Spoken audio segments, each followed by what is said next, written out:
You know, the energy from the fans was amazing, you know, but just being able to be out there with my teammates, you know, have my family in the stands, play again with, you know, everybody on the team, that just gives me confidence, just feeds me like positive energy, positive everything all week long.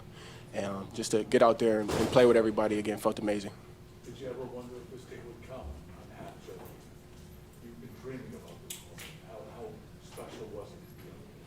Well, it was a choice I made, so, you know, I knew it would come someday. You know, it was just all about staying ready and just being ready to do my part. That's been my goal ever since I, you know, became a Bill.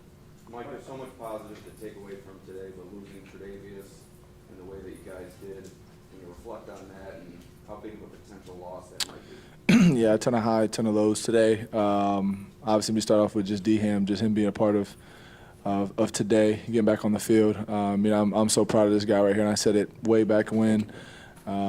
Just to see what he went through and been there for each and every step, to see D-Ham come back, put the pads on. You know, mentally, I prepared myself to get back ready for this season, and that's not even close to what D-Ham went through. So I'm going to start off saying I'm extremely proud of him. It's my brother right here. I love him to death. Love you too. And then another brother went down today. Obviously, wins and losses are a part of the game, but seeing one of your boys go down like that is always tough.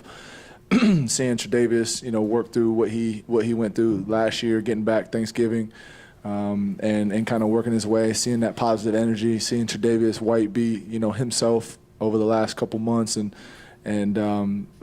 just as a brother, man, I was extremely excited for him, and then to see that happen today, you know, it's sad. You know, forget the game, forget everything that happened today. Just, you know, 2-7 is a big part of this team. One of our brothers been here for a while together, and just like I just said, highs are highs and lows are lows today.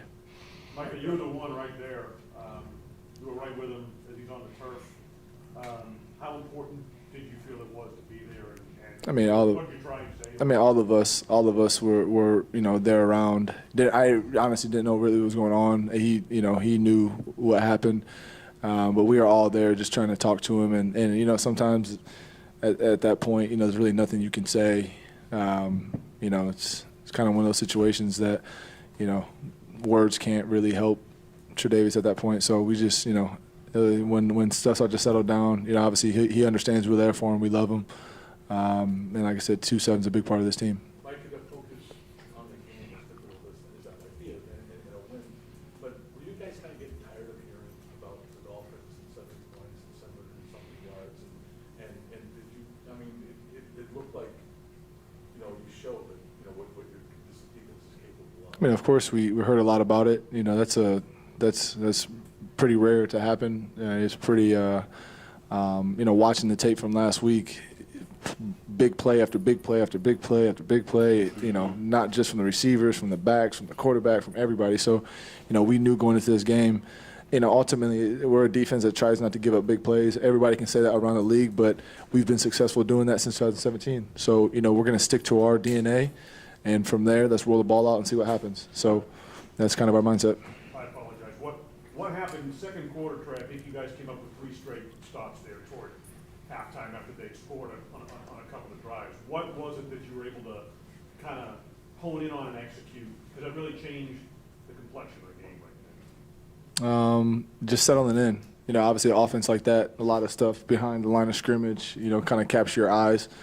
You know, you can see it in practice, but, you know, we don't have, you know, 10 and 17. You know, I have a scout team, they do an amazing job, nothing against them. They give us amazing looks each and every day, but, you know, it's not 10 and 17 that's out there running it. So they were doing a lot of that, and for us it was just, you know, more about just settling down.